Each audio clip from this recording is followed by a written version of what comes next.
I think there's another revolution coming. I tend to steer it along with the achievement of a broader peace. When history is within reach. So what Israel is fighting here is not merely a seven-front war, but an eight-front war. It's called the Jews against Rome. Rome and Jerusalem clashed over values with a great tragedy for the Jewish people. Well, we lost that one. We have to win the next one. But the new Rome, the United States, the Jews against Rome.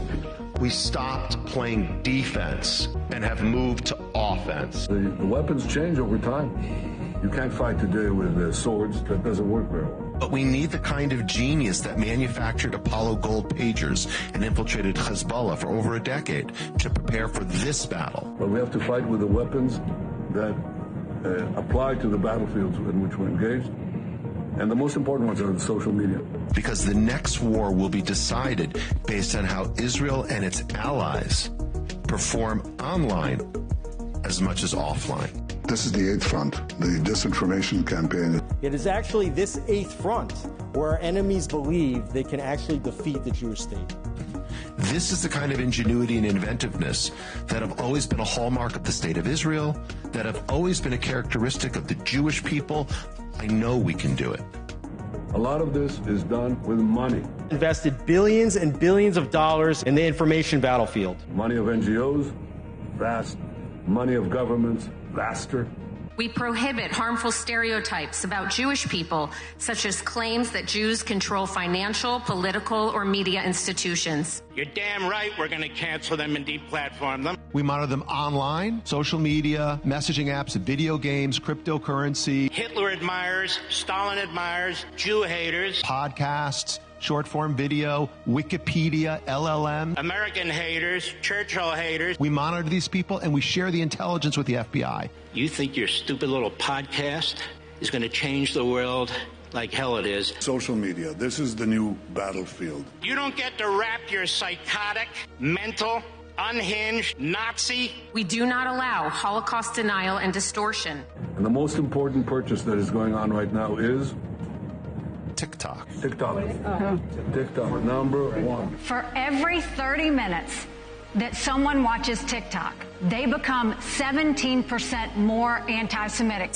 So you have TikTok just smashing our young people's brains all day long with video of carnage in Gaza. And we really have a TikTok problem. Because anything that we try to say to them, they are hearing it through this wall of carnage, and I sound obscene. Anti-Zionism is just Jew hatred. We made a change. We updated our policies to designate the use of the term Zionist, to recognize that the term Zionist as a proxy for a protected attribute can be used as a proxy for Jews and Israelis as hate speech. Why can't Israel be doing some sort of, counterintelligence? Right now, the ADL is co-writing Sunday school curriculum. Information warfare like this. It's building the technology to train the LLMs more effectively. Like psychological operations in America. As part of a robust framework to combat anti-Semitism, we have industry-leading policies designed with the safety of the Jewish community in mind. You're right, we control the media. So what are you going to do about it?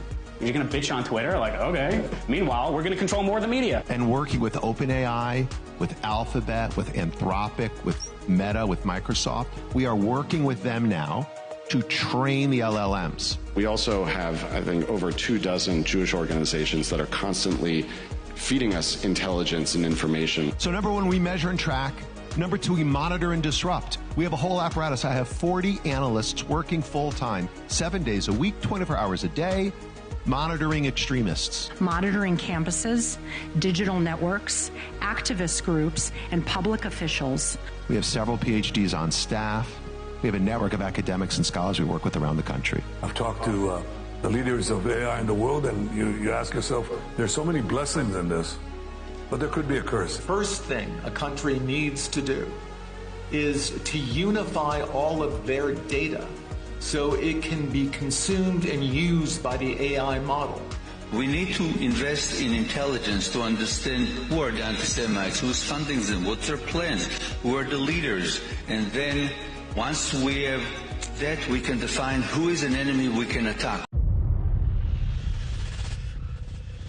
You have to take all of your healthcare data, your diagnostic data, your genomic data. We have to take all of this data we have in our country and move it into a single, if you will, unified data platform. Once we have all this information, we need to empower and mobilize an ecosystem of many organizations that we can incentivize them to work together, to share, and to fight against our common enemies. Mobilizing millions of people, of allies that are quietly by our side. Citizens will be on their best behavior because we're constantly recording and reporting everything that's going on. You know, anti-Semites, most of these people running around, we're not going to win their hearts and minds because they don't have hearts and they don't have minds. So, you know, how are we going to, there's no reason to think we're ever going to convince them, but we can deport them, we can put them in jail, we can make their lives miserable, we can cut off their funding. You've got all these conspiracy theorists online going on and on about how, you know, if you try and say anything, if you try and do anything against Jews, they're going to come after you. We have featured more than 1,000 anti-Semites. And they're going to destroy you and take away your business, and therefore you have to be really, really scared. These Jew haters have faced real consequences, including firings, suspensions, and expulsions. And it's kind of starting to become true. We will shine a light on you that will follow you for the rest of your life. When you look for a job, when you look for a spouse, when you look for a nanny, when you look for anything. And I love that. I love it. We remove hate speech against Zionists when these harmful stereotypes about Jews are invoked. In the past 12 months, ADL's filed more lawsuits than in the prior 112 years. Over the weekend, I received concerning news that I was being sued for $5 million. Vicious, communist, racist, Jew-hating, Israel-bashing monster. Defendant frequently posts anti-Israel rhetoric accusing Israel of controlling the United States and its politicians. We at the ZOA will fight these dangerous and monstrous lies with all of our hearts and souls. No appeasement, no conciliation, only a war against this racist hatred of the Jewish people. When there is a war, it doesn't matter who your enemy is. You need to destroy their offspring to prevent them from creating more offspring. What you try to do is you want to corral your victim, but in fact, your countries are the victim. So you dehumanize a group of people in human society, and you prepare them for the kill, for the butchery. A government can do in 2 months more than any organization can do in its lifetime. The J7 is comprised of the 7 largest diaspora communities. We meet every other week via Zoom to share information, to share best practices. And we're running everything all the time, from focus groups to attitudinal surveys to randomized controlled trials to identify what interventions work most effectively. Finally, we have meetings that are some off the record, some on the record with world leaders, in which we share our community's concerns and call for action. The entire education system in this country, from K through 12 and colleges, must be reformed. But it's time to limit the First Amendment in order to protect it. The way we solve anti-Semitism is pretty goddamn simple. Take control over what they are saying. Send their ass to jail. It's not complicated. And quickly before it's too late. We're monitoring political Islamists and Christian nationalists, all of them. And then we train. We're the largest trainer of law enforcement in America. Extremism hate. We train 20,000 officers every year. Try that again. Here because of the comments made online about the Jewish community. We deeply value our partnership with law enforcement. We've been working with them literally since the FBI was founded in the 1930s. Is that your account? That guy who consistently calls for the death of all Palestinians, that can probably incite somebody to do something radical. That's why we're here to talk about, I would think, to refrain from posting things like that. We are going to have a whole division within the office of the Special Envoy to combat anti-Semitism that is going to work on technology. We must take all of our technological expertise and all of our available resources to develop methods to launch and win a significant counter-information campaign. The products of our technical capacities and sometimes technical and intelligence genius, and we're happy to do it. The office is going to be revamped entirely to be one of the highest profile offices in the State Department. Because it's not working. Too many young people I've never heard of the Holocaust. The only solution right now is for the governments to decide that all the Jews are a protected minority. That means that the government will be obliged to provide the security. Upgrades to security. Jewish community shouldn't have to be paying for it. But we have to pay for our own armed guards? Are you serious? To fund institutions, culture, and that everybody in Europe will learn about the Jewish contribution and why they should cherish Jewish presence. All your synagogues, all your shuls, all paid for. Everything that you need is paid for. I, for one, as a Jewish leader, will no longer talk about anti-Semitism in isolation from Israel. It's what we want immediately. If you ask any Jew, what do you want? What do you want? No more protests. No more protests. I'm not an anti-Semite. I just don't like the government of Bibi Netanyahu. No, you're a Jew hater. Would a group be banned if it accuses Israel of genocide or apartheid? If those criteria are satisfied, then that is the case. Any candidate running for a seat in this building, whether for Congress or Senate, we will target them as they target us. Accordingly, we will start a fund to help their opponents. Beginning already in Q1, hedge funds get set up in Israel so we can become another capital of finance.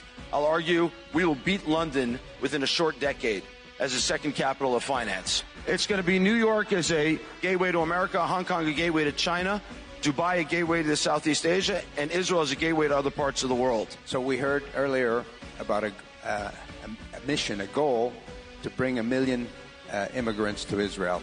History has proven that when a country starts with allowing anti-Semitism, the results are not kind to that country. I want to make a warning to somebody else, and that's American Gentiles.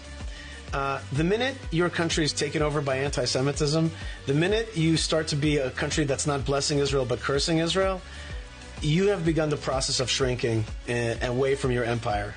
And you can decide, you can stay here in New York in a declining empire, or you can come to Israel, which is part of the rising middle of the world, which is moving south and east. That's what I encourage you to do. Our faith in the American project itself has been shaken. The only serious answer to this challenge is to believe again that being Jewish is the most important thing in the world. When we're kicked out of America and America, the whole thing is done, the whole American Jewish project is done, we're gonna be fine. For decades, American society allowed Jews to live normal lives. This was a pleasant holiday from our destiny. The holiday is over. The Western culture that stands against the Jews is going down. The West will survive only if it decides to love itself and if it decides to love us, the Jewish people. The Jewish people are not normal. We never really were. And now that Israel has turned the entire geopolitical situation on its head, our job in the diaspora is to leverage those wins and win here. Do to our enemies here what Israel did to its enemies there.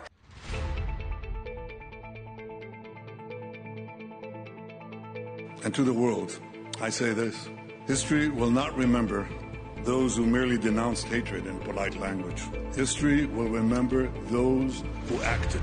This is a small bunch of wannabe Nazis. That's what they are. Anti-Semitism is pure evil.